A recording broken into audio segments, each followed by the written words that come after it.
ladies and gentlemen, Shinku got buffed, but those buffs didn't make her any better. Hey, didn't I tell you to relax on that, bro? You was literally in my ear, and Day is tired of you, by the way. Day is tired of you. So Shinku has been buffed in the CN server, which low-key, I don't know how I should feel about CN having this a week ahead. It's kind of like a W, but at the same time, right? What if I'm playing the story and then I get a crazy spoiler? I don't know. I don't know. Regardless, shout out to the man, bro, why do I not know how to say his name? Non-pawn? Bro, I did fail English, bro. Either way, guys, I looked at the comments again, and they're saying that you still need 2 dupes of her, which low-key, I think that means 3 copies. I did fail, like, math, though, so if I'm getting that wrong, I did fail math. But regardless, let's see if they fix the main thing. The main problem she had, she could be interrupted. She doesn't keep her buffs. Like, if she runs away from the battlefield, she does not keep the buffs. That was one thing. Another thing she had was, it was something crazy. It was some stupid. Let's just hear this out. Non-pawn here. Non-pawn. Okay, I might need to write this on my wall because like I'm just gonna have to keep reacting to them until I get the server, like until I download the CN server, which low key I'm gonna have to do. Like, it's not like I haven't played CN stuff before. I did it for like Dokkan Battle and all that before they did the switch, but like, well, and it seems like the CN community shares the same sentiment I feel about Shinku currently. Yeah, and my thing is, I think that if you're a free-to-play player, don't summon on her. I'm sorry, if you have non-elite, don't summon on her. If you have GUN or Chaos, don't summon on her. Now listen, am I going to be going into credit card debt and student loan debt because of her? Absolutely. But that doesn't mean that you guys have to. Plus, I'm a light spender. Let me let that be known. I am a light spender.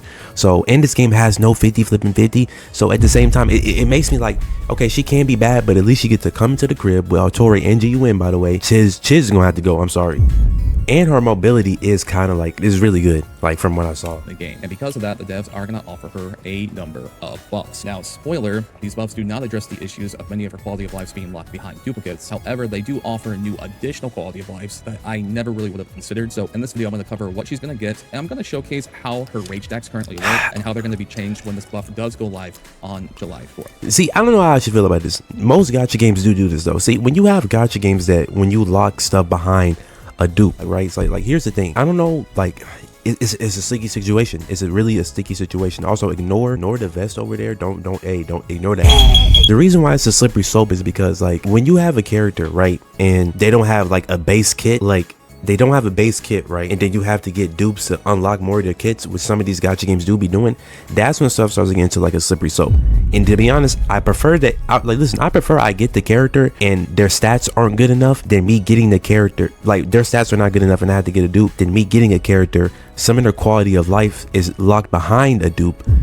Then it's just like I don't know, but at the same time it's a slippery slope because this game has no 50-50. And plus this is in gacha games. Like I'm letting y'all be know, I played gacha games before. It is like this. It just is like this. But most of the gacha games I used to play back in the day when I was like a legit like 13, 14, they used to make it to where if you get a character's dupe, all it usually does is make them stronger. It doesn't lock this like their abilities behind getting a dupe. So I don't know, but let's just hear it out. So I'm gonna make this very simple for you guys. I know that usually I put on my Chinese glasses and translate this, but I actually have this very— Don't worry, I got glasses on right now. So basically, right, what they're saying is right here they buffed her. I believe they buffed her.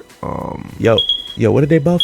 You don't know? Shoot. All right, never mind. Simply laid out. I have all the buffs right here and each separate tabs. So I'm gonna cover the first one first here, and the first one is pretty simple and straightforward. So this is going to improve the radius of her charge reaction. If you guys don't— So passive charge enhancement skills will have increased trigger radius range, so it can be triggered more consistently. When she clicks charge, she does like a pulse of AoE damage, and pretty much that AoE is going to get bigger, makes it more consistent and gets mobs at the very least. Wasn't really on my bingo sheet. It is a very simple buff. This is— I'm not gonna say it's useless.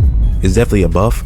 Is a buff that is it a buff that's needed? Not really, but okay, let's look at the other ones. But there's not really much more to cover other than that. So she's just receiving an AoE buff when it comes down to her charge reaction. Now her other buff here is a little bit more interesting, and it covers the charge reaction further. So this is going to improve how her energy works when she triggers a charge reaction. Now, if you guys don't know how charge works, basically when an enemy is inflicted with Remora in that slow-mo state and you inflict a Blossom, It's a charge reaction, but how it actually works is when the Blossom hits the target in that slow-mo state, you will get 10 ultimate energy. In Shinku's case, she actually receives an attack buff, and when she gets ultimate energy, and her whole entire team gets ultimate energy. That's how it works. Yeah. Now, the problem with charge, and it's always been like this, is that there's always been this internal cooldown where basically you can only benefit from that charge reaction of extra ultimate once each second. So what that means is like if two Vita Buds, like two Blossoms hit the target at the same time, you wouldn't really get 20 ultimate energy. It would just be 10 because there is a cooldown. That's why they hit once every 2 seconds, and that's why Nanoli is such a good character for Blossom because it makes it so they hit once every second. So there's like no icing. Yeah. You know what I mean? Which again goes into the point to where I'm saying if you have Nanoli, unironically, fellas, you might not need her.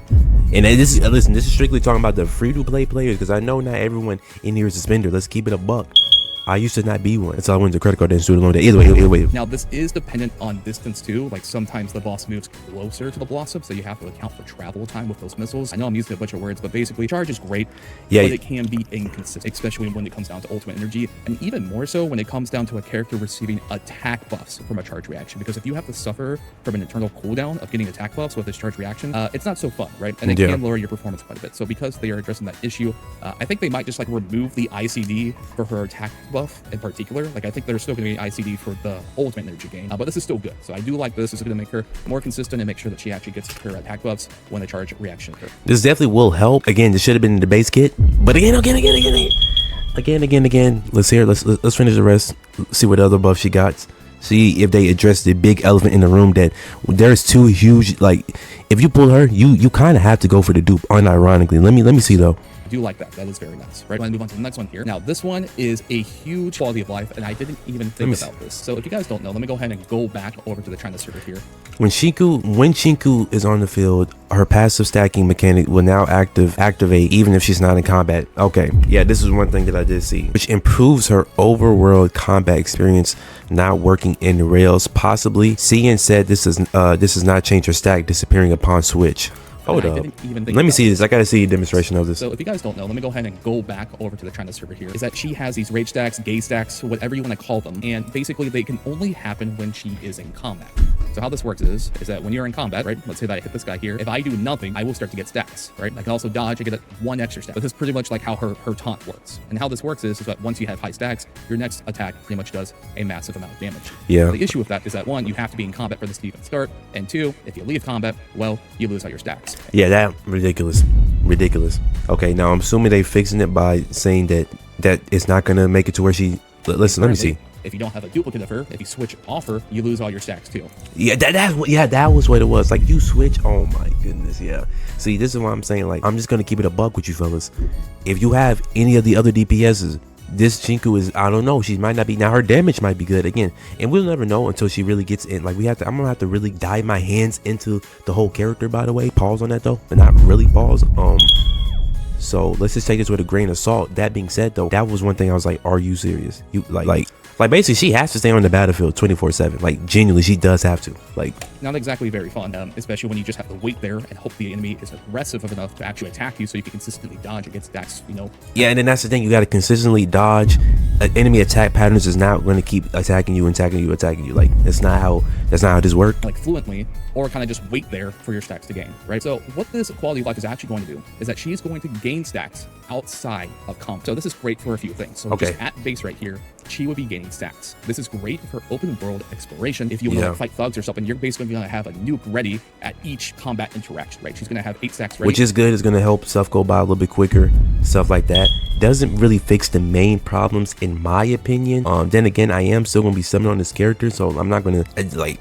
And it's also I'm not going to pretend like I'm that like what the against other combat instances like high risk missions, because you're going to start the fight with your ultimate and you're going to start the fight with 8 stacks regardless. Right now, this is definitely a quality of life I wish they would give her just for free, where she could just keep her stacks when she switches characters, but it is what it is. So while I would like that, this being a good quality of life in open world combat is still very nice when you want to farm with her, and especially when she can run really fast. Right, you can go across the entire city, have 8 rage stacks. Yeah, just kind of low key. I'm not like, see, that's the thing. Like, it's still good things to, like, it's still a good reason to pull this character, because this right here, the whole her turning into this and then running across the city, bro. I seen something on Twitter when she was like running across, like she could jump on buildings. This is the best like trend. Like if you need somebody in the city, because they nerf not only to the ground, I think you should pull for this character, because you can't really teleport in the whole world like that. It's not that many teleport spots. So like slap something and kill it for free, right? Like I could be walking over here, have 8 stacks, and just like slap this monster here, and he would just like instantly pop, right? So I do enjoy that. That is something I didn't even consider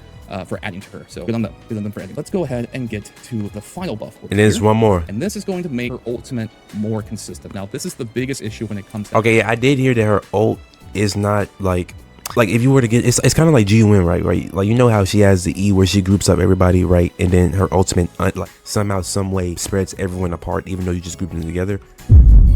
I don't know if this is what that is, but mobbing, not really much of an issue when it comes down to bosses, but pretty much when she does her ultimate, she is going crazy. It's an auto lock nightmare almost, because she's like doing these spiral attacks going left and right. You know how she works, right? She has like all these cutscenes and everything. Yeah, it's very hard to stay consistently on one, and you know what I mean? Well, what this is going to do is going to make it more consistent when she's fighting, well, I guess when she's using her ultimate against multiple mobs, right? So she's going to make it more consistent and just feel more fluent in her ultimate state, so she doesn't feel as funky to play. So I do appreciate that. So overall, she's going to feel more fun to play. okay, so okay, basically what it looks like it does, which, let me read it. Improves auto targeting, target locking range when Shinku is in ult form. So I guess that pretty much explains what he was saying.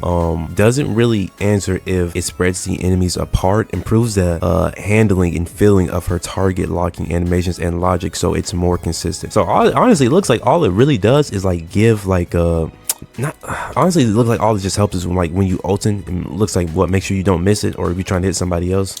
I will have to see that in game. She's going to have more quality of life when it comes to open world exploration. And yeah, honestly, I'm just keeping it a bug. All it really does is just help for the in-game open world. Like guys, I'm keeping it a bug because look, the second one, right? This one right here. That when I believe this. Hold on, wait. Reaction occurs. So I do like that. That is very nice. Right. I'm going to move on to the next one here. Yeah, this one right here pretty much is just helping her when she's not in combat, but that's in the open world game mode. It's still not helping. Like, you still need a copy of her. Like, unironically, you still do need a copy of her. Let's just be clear. You still do need a copy, but let's finish the video. World exploration and her internal cooldowns on her charge reaction. They'll probably just remove the shackles on that so she can consistently get her attack buff. So overall, I'm pretty happy with these buffs. Again, not exactly addressing what I had an issue with, but this is definitely an improvement. Let me know. It's not that bad. Again, it's not. I mean, it's still very bad. Let me just make that very clear, but it's not as bad. Again, but these buffs aren't really addressing the problem with the character. You still need the two like dupes of this character. Let's let that be known. If you do not get that's what I'm saying, guys. It's looking more so that you like don't summon on this character unless if you already have Nonali, GUN. Now, of course, if you just like the collector like myself, cough, then I'm gonna be pulling this character easily. But she might not even replace Nonali. Again, I will have to I'm gonna have to get my hands on this character and then do a guide and then see her damage and all of that. But bro, let's see what these comments is looking like. They can make her damage security tier for all I care. I just want her to not be clunky at 0 dupes. That's my thing. And this is when it starts to get into a sticky situation. Now, this is the first character to where it's like if you don't have a dupe of them, then like you're kind of screwed. So before we jump into any conclusion, let's see how it is when Iori. I mean, unironically, Iori is still gonna be better. Now, if they lock Iori's revival, see, that's why I'm like, bro, it's gonna get sticky because if they lock Iori's like revival mechanic for like dupes, that's gonna be concerning. Then it's just like, okay, I'm not liking where this is going. I just want her to not be clunky and not get paywall for her to feel completely for her not to feel complete. Is that too much to ask? These buffs don't really fix that. Yeah, it doesn't really fix the core issues where like you still need to get the 2 dupes of her. Like you still need to, because all this really does is help in the open world game mode. And like, is it gonna help for like grinding and all of that, like dailies? I guess sure, but outside of that, not really. If she needs Remora, but also needs to get hit, I just find that design a what? A fiasco? Oh, I got it right. At the moment, I only want her for the open world traversal, and that's bad. Yeah, that is kind of like because the open world traversal it's not going to really get you much analyth. So where it can help you get more characters for like the in-game loop, but I don't know. I'm pulling her regardless. And again, people are still gonna pull her. Pulling Shinku in the first hour when she launches, me as well. So far, her limited characters are always weak during the early phase. I hear that they say Lacrimosa was weak, then Chaos was weak, then Shinku even weaker than them. It's like they've been power crept upon release because the game is new. Current investment doesn't feel safe at all. Heck, I even question myself getting 4 of Nonali Awakenings doesn't feel that power. Oh, no. Do not. Okay, whoa, relax right here. Nonali is good. She's still, again, I had to get my hands on Shinku, but she still is unironically one of the better DPSs in the game. Easily. Relax on this. At least deceive us and give us the illusion that they are strong upon release. And then again, let's let this be known, fellas, we don't have them in like hand. I don't have them in my hand right now, so I can't even do a deep dive into them. And honestly, we probably want to wait until they do release, because it seems like they're buffing them and changing them, so we had to really wait and see. Okay, so it looks like everyone has the opinion that I'm having, that these don't even look like buffs. It seems generous to call these buffs. Seems more like they corrected a couple things about her kick. Yeah, that's what I'm saying. These don't really seem like buffs, hence why CN players are calling the CN server beta service. Interesting. See, low-key, this makes me not mad that it's on global, because we do get to see how it changes. So I don't know. Quality of life, not buffs. Yeah, more like bug fixes to me. Yeah, it's not really gonna make her go up on the tier list or go down on the tier list. It doesn't address the core issues that she can get interrupted. Like that's still one thing. This gives me a little more confidence in pulling her. I don't want her to be broken. I just want her to at least be on par with the top limited DPS, not only chaos like her most. I also want her gameplay not to be clunky, but instead smoother combat. Yeah, that's the thing. That's what I'm saying. If you have non-elite chaos, you don't really need her. But again, this is for the free-to-play players. As a spender as myself and a collector of things that I will not name because I don't want my channel to get nuked, but it starts with an M and ends with a Y. There we go. So overall, guys, do I think you should summon on her? Again, we're still gonna have to wait. We're still gonna have to wait until she comes out, but it's looking like you're going to need to still pull Iori. If Iori somehow is some way, like if Iori somehow is bad, I don't even know how it'd be possible. Again, we don't have our hands on the character. I don't have my hands on the character. I guess like I'm gonna have to download the CN version, but I don't have the creator rewards thing. I don't have the creator program, so I can't get the characters early. I don't know how it works regardless. Let's just wait and see, but it's not looking like she really got that much buff, guys. So do what you want to do with that information. I'm still summoning on her when she comes out. The second she comes out, I am going into credit card debt, by the way.